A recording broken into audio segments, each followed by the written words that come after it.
What's wrong, officer? Well, I'll tell you. This parking meter and I have a working agreement. When it puts up its little red flag, I write a ticket. You are overparked.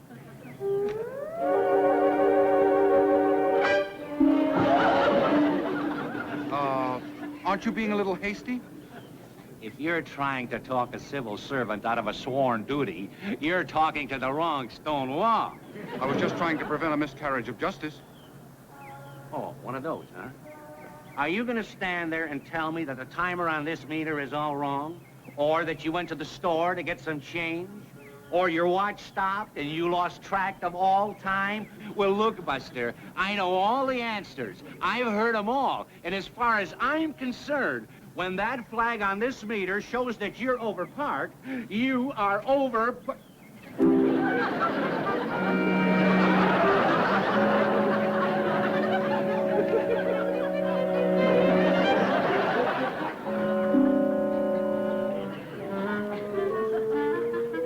I'm sorry, sir. I'm really sorry. That's all right.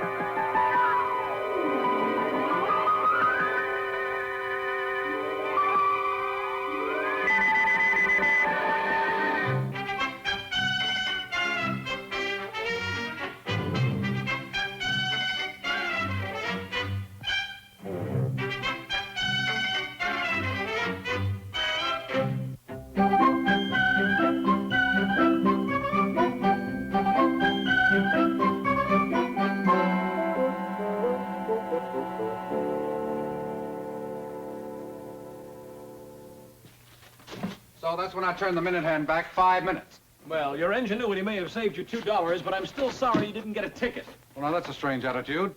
I thought that one of the American pastimes was beating traffic tickets. That's not what I mean. Oh, so we're back to that again, huh? Yes, we're back on that again. Look, Uncle Martin, it's my car, and I'm responsible for anything that happens to it. Now, that's why we should get a driver's license. I have a driver's license. I am afraid that the great state of California does not have a reciprocal agreement with the Motor Vehicle Bureau on Mars. We Martians wouldn't approve such an agreement anyway. Why not?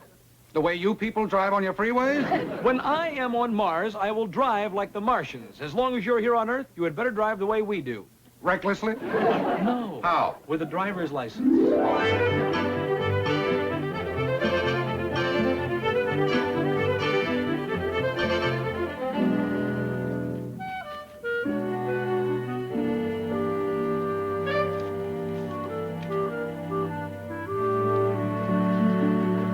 Next.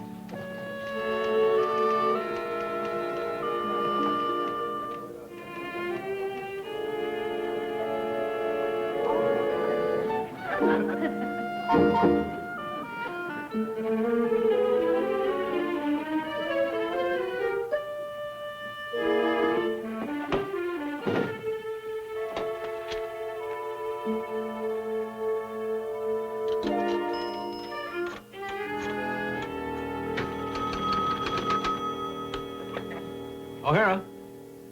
Oh, hi, Uncle Martin. How'd it go? Tim, you had a good idea, but it wasn't such a good idea. Oh, come on, Uncle Martin. Now, I gotta finish this story. I haven't got time to kid around. Ever since I walked into the Motor Vehicle Bureau, I've been having a terrible fight with my conscience. I don't follow. When they ask me for a place of birth, how could I tell them Mars? Now, I know your country accepts foreigners graciously, but Oh, yeah. I hadn't thought of that. there's something else you didn't think of. Martians don't have fingerprints. Oh, that's right. But, Uncle Martin, If you don't get off that phone, O'Hara, the noon edition will come out as the night final. Uncle Martin, look, I gotta get this story finished. Call me back later, okay?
I am clumsy today. Next. Again? Oh, I'm sorry. I'm so busy today, I don't know what I'm doing. That's quite all right. We all make mistakes. Thank you. Thank you. A routine cross-check of new driver applications turns up a print that matches the only unidentified print at the Lennington jewel robbery last year. I don't understand. Why are you telling this to me? Because that thumbprint belongs to Martin O'Hara. Martin O'Hara? You mean Tim O'Hara's uncle? Exactly. Now, Tim was covering the Lennington wedding for your paper when the jewel robbery was committed, wasn't he? Well, yes, but...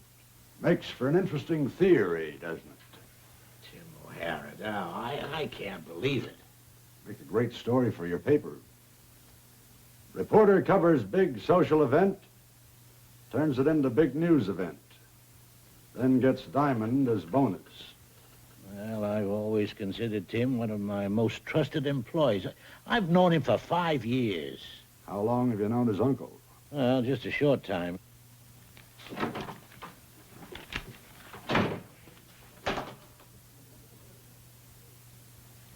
Now, even if you are worried that someone is following you, the least you can do is say hello. Will you stop reading my mind and start reading theirs?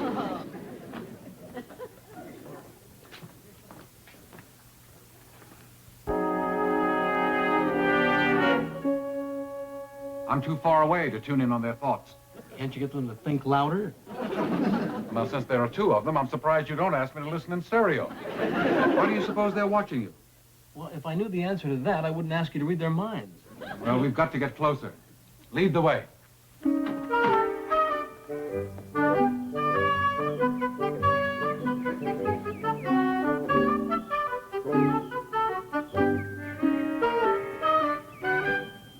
that any better? Mm-hmm. They're beginning to come through now. Good. What's the Chavez Ravine? That's the Dodger ballpark. Well, he's thinking that he'd rather be there today than watching us. What about the other one? He's wishing that he could be home because his feet hurt. Well, do you have any inkling as to why they're following me? No, absolutely no inkling at all. What's the matter? Wait a minute. What is it? I thought you said they were following you. Aren't they? Not exactly. The one on the left is yours and the one on the right is mine. They're detectives. Detectives? What's that all about? There's one sure way of finding out. Let's ask them. Now, just a second. You can't ask two strange detectives why they're following us. Well, now, what's more simple than asking a direct question and getting a direct answer? The problem with you Earth people is that you ask indirect questions and get indirect answers, and then wonder why you can't communicate. I suppose it's different on Mars. It has to be. Since we can read each other's thoughts, there is no way to be indirect. All right. You go ahead and ask your direct question, but I'll bet you get an indirect answer. Let's find out.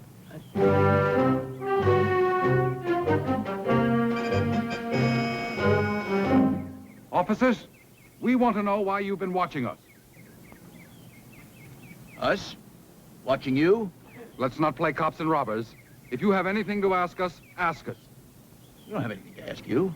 This is also childish. We want to know why we are under suspicion. Take us to your leader. We can't do that. You mean you won't take us in, even if we demand it? Look, if you want to go to headquarters, you got to get there on your own.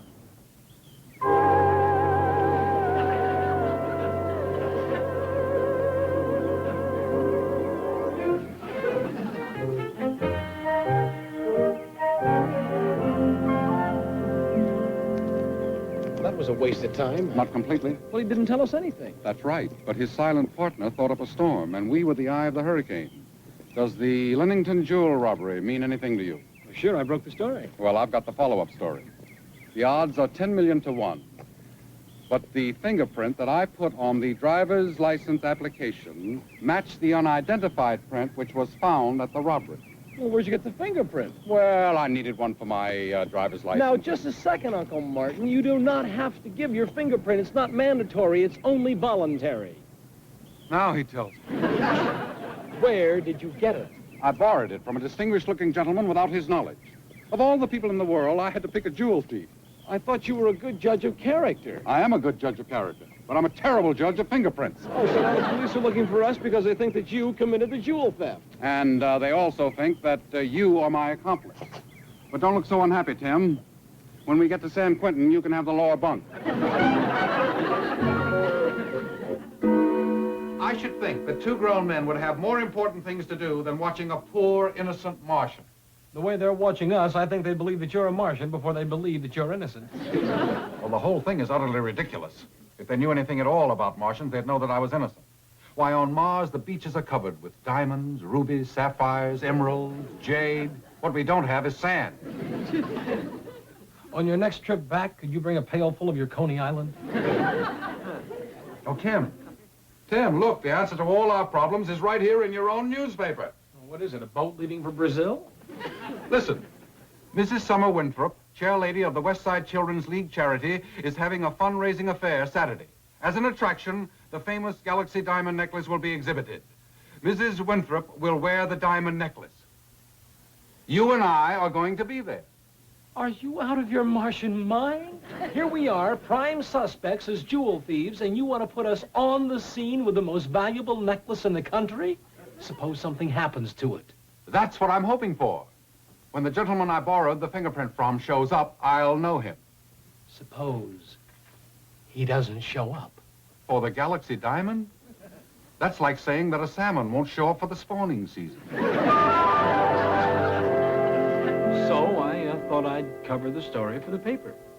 Our society editor usually covers those things. Now, Mr. Burns, who was it that taught me that a good reporter always uses his sixth sense for news? And your sixth sense tells you it's newsworthy? It's just a feeling I have. Very well, it's yours. Oh, that's great, Mr. Burns. You never know what you've done for me. Now, which photographer you want? Mac? Charlie? Well, I thought I'd use my Uncle Martin. Uncle Martin? Is he a good photographer? He's out of this world. Hey, Tim. You know, I've always felt that our relationship was a little warmer than an ordinary employer-employee. Well, I've always felt the same way, Mr. Burns.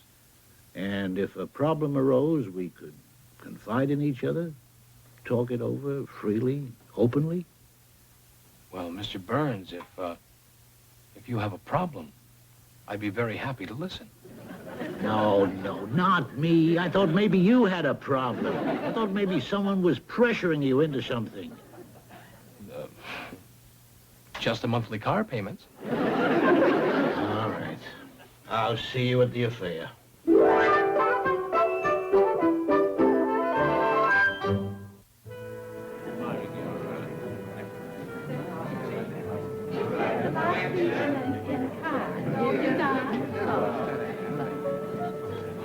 It's quite a turnout. There would have been an overflow crowd just in detectives and policemen.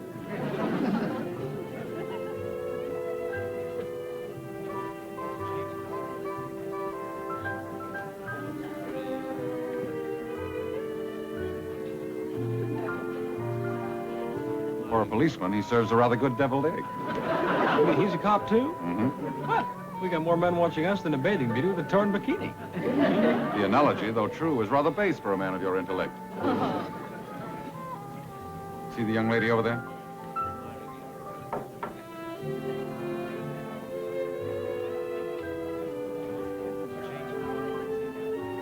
She was the woman at the Motor Vehicle Bureau.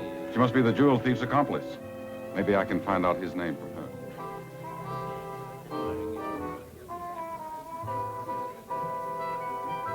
She's expecting him any minute. His name is Henley, Brian Henley.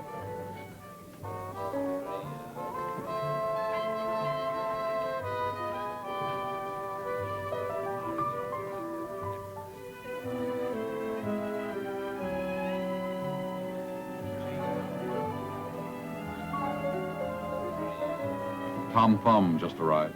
Where? Who? The distinguished-looking gentleman over there with the young lady I pointed out earlier.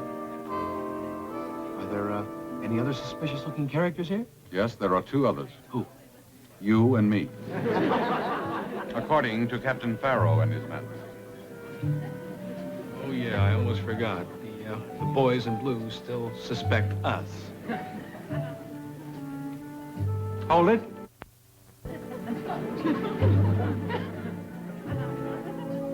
It's been charming, gentlemen. Have fun.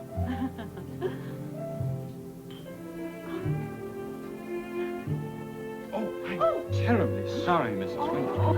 I don't know how I could have been so clumsy. Oh, that's quite all right. The necklace! It's gone! Oh! The necklace is gone! It just disappeared! He was the only one there, me.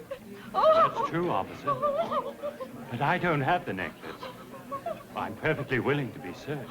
You will be. All right, block all these exits. Nobody goes in or out.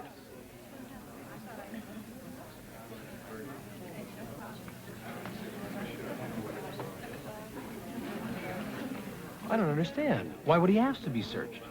Well, you wouldn't mind being searched either if you knew the diamond wasn't on you. But how? Simple, my dear O'Hara. He passed it on to his accomplice. And you wouldn't believe where she's hidden it. I'm willing to believe anything. In the crown of Captain Farrow's cap. I don't believe it. It's really a touch of genius. The police transport the necklace away from the scene of the crime, and once they're outside, Henley and his accomplice steal it back. Come on, we gotta stop him. Hold on, Tim. Here. I just thought of something.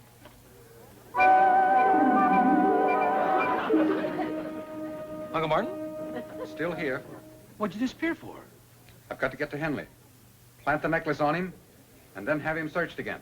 How are you gonna do that? Uncle Martin? Uncle Martin? You want everyone to know that I'm not here? Well, half of you is. Look.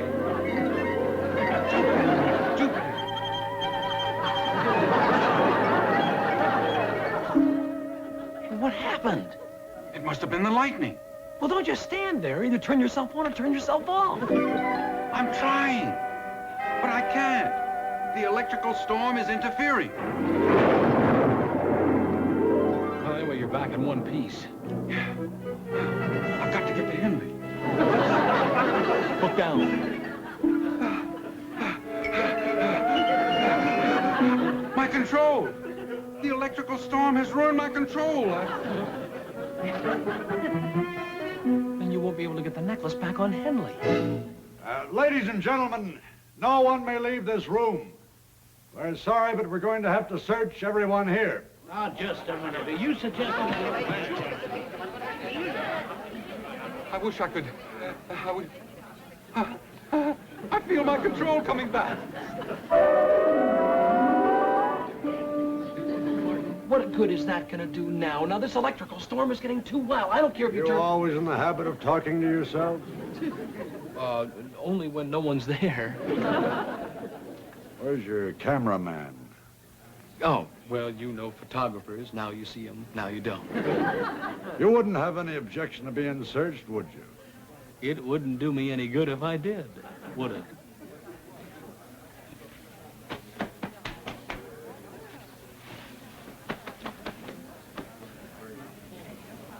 All right.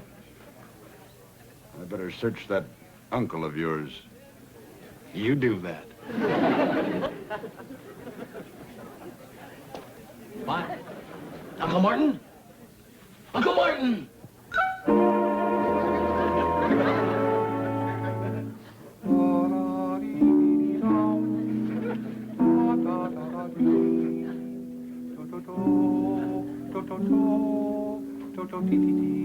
Uncle Martin. La la la la la.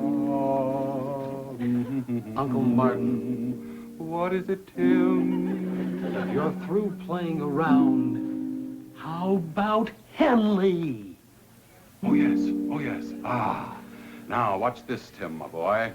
Mr. Henley has a fascination for diamonds. Now let's see what fascination diamonds have for him.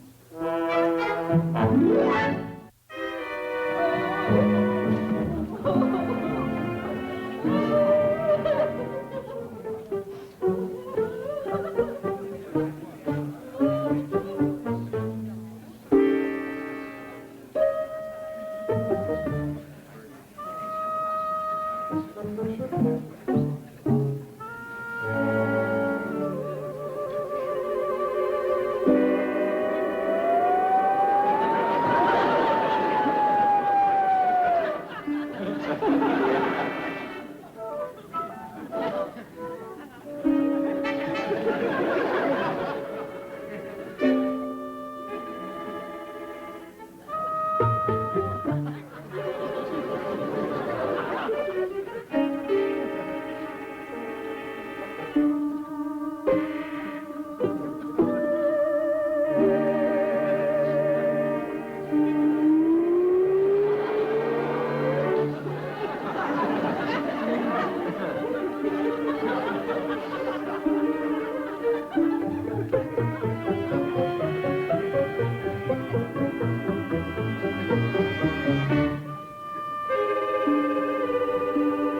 the necklace?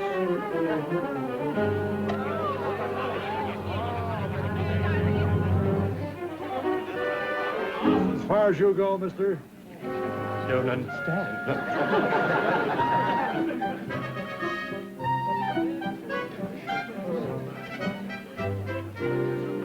I recover your necklace for you, Mrs. Winthrop. Oh, thank you, my precious necklace. Will you put it on for me? Oh, I can't thank you enough. Well, I'm certainly glad I taught you to trust your sixth sense. Now I'll have to learn to trust mine. That Henley. He almost got away with it. It was a brilliant scheme. Yes, it was. You know, he's almost clever enough to be a Martian. That is, if he were honest. Well,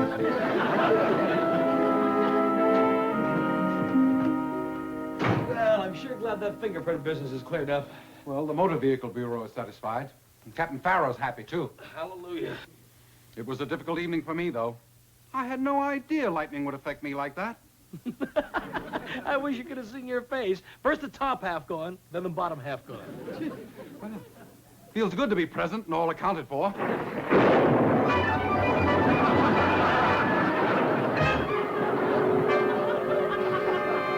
How about that? Alternating current.